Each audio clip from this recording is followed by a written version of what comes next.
Hello， 我是百萬 fans 的小滿，歡迎來到我的頻道。今天的分享馬上開始。百年之約即將解除，裡面究竟簽訂了什麼？不知道你們有沒有發現，最近各種異象開始顯現，天氣節律失常，地脈氣息紊亂，連世間人心氣運也跟着起伏不定，種種跡象都在指向一件事。那份塵封已久的百年之約即將走到盡頭。提起百年之約，很多人都會把它想得過於玄幻，認為約定到期後，各路妖魔鬼怪會衝破層層束縛，大軍湧入人間，讓尋常百姓的生活徹底陷入混亂。還有網友調侃，等百年之約一到，別人就能御劍飛行，踏雲而行，唯獨自己還在路邊掃碼騎共享單車，奔波於日常煙火。其實真相遠沒有這麼誇張。約定解除之後，我們的日常生活不會發生翻天覆地的變化，更不會出現精怪遍地、亂象叢生的場面。那麼這份牽動天地人三界的百年之約，到底是怎樣一份契約？裡面又藏着哪些不為人知的條款呢？相傳這份約定是由16個國家與72個門派共同起居，歷經數輪反覆商討，最終敲定的天地級契約。參與簽約的人員遍布各界，有深諳禮儀天道的儒家學者，有潛心修行的僧人道士，有精通玄門秘術的世外高手，還有通曉山川地理的堪輿大師，甚至匯聚了海內外諸多有名望的大家族，比如上海的穆家、廣東的熊家、江西的戴家，以及京城的白家等等。如此龐大的陣容齊聚一堂簽訂契約，說到底就是要借助玄學與天地靈運的力量，穩固家國根基，為天下百姓築起一道無形的安全屏障，避免靈界與世俗世界發生衝突，讓蒼生免於再度陷入苦難與動盪。這份百年之約裡藏着4條核心條款，每一條都維繫着人靈兩界的平衡，守護着世間安穩。第一條核心條款是空間隔離，各方聯手劃定了108個地脈樞紐，將這些地方設為人靈兩界的靈界禁區。我們熟知的哀牢山、神農架昆崙山等靈秀險峻之地，全都在禁區之列。這些地方既是地脈交匯的核心之處，也是天地靈氣最為充沛的所在，恰好適合靈族在此潛心修煉。約定中明確規定，人類不得擅自闖入這些禁區驚擾靈族，靈族眾生也不可踏出禁區半步驚擾。凡塵俗世，只靠口頭約定，自然難以長久維繫。為了強化約定的約束力，各方高手在這些禁區共同設下強力結界，部分禁區會憑空出現不存在的道路，或是被厚重的迷霧常年籠罩。這些迷霧還能制造幻境，引導闖入者迷失方向，再也找不到正確出路。更關鍵的是，這些禁區本身磁場異常，天然形成了一道隔絕人靈的屏障。就拿神農架深處來說，這裡的磁場強度是普通地區的3倍。這樣的特殊環境，既能阻擋人類隨意進出，也能為靈族修煉提供絕佳條件。一旦有人無視規則違規闖入，極容易觸碰結界禁忌，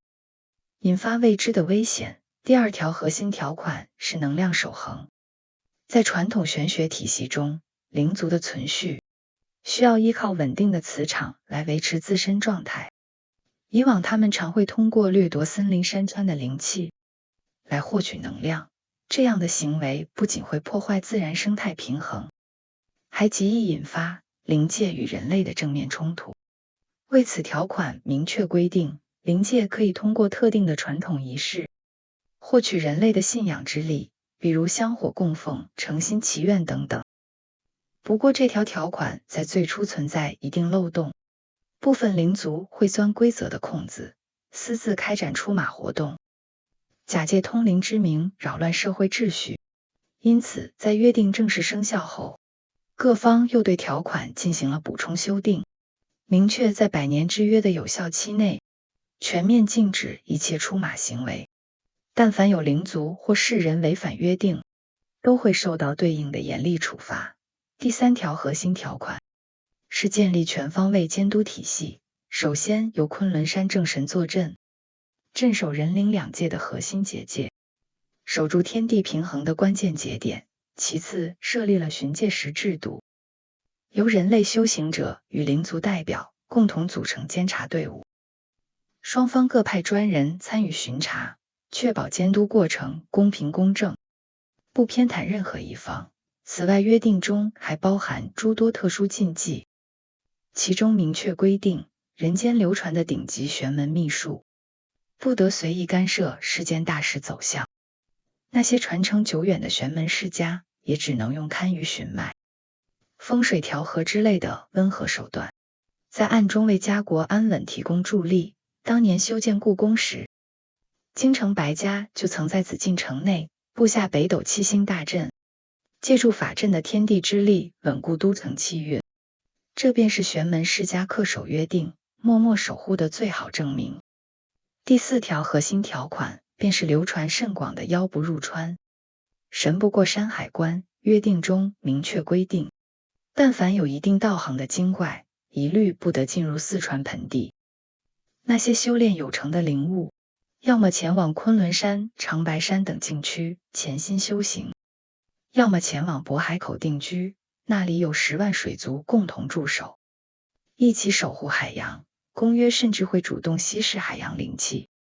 讓靈氣難以聚集成形，避免滋生過多靈物。也正是因為這條約定，如今我們身處的城市看似平平無奇，實則一直被百年之約的規則牢牢限制。那些修為高深的修行者，不能在城市之中隨意展露修為，更不能用秘術強行干涉世俗生活，所以大多選擇隱居在深山老林或是偏遠之地。這也是普通人在日常生活中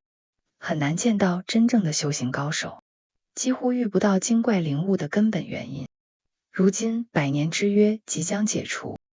天地規則即將迎來新的變化，但可以肯定的是，世界不會因此陷入混亂，因為世間始終存在正向力量，會繼續維繫天地秩序，守護蒼生平安。不過預定到期後，世間還是會出現不少新的景象。一部分潛心修煉頗有靈性的動物，會主動下山尋找有緣人，通過特殊的通靈方式與人類建立聯繫。這種現象和北方的出馬文化、古代的薩滿傳統極為相似。到那時，我們或許會猛然發現，身邊那些沉默寡言的朋友，看似普通的生意人，可能都連接着一個不為人知的靈媒。世界那些曾經被百年之約隱藏的天地奧秘，也將慢慢揭開神秘的面紗，展現在世人眼前。感謝觀看本期內容，記得訂閱、關注、轉發。下期見，你的小滿馬上回來。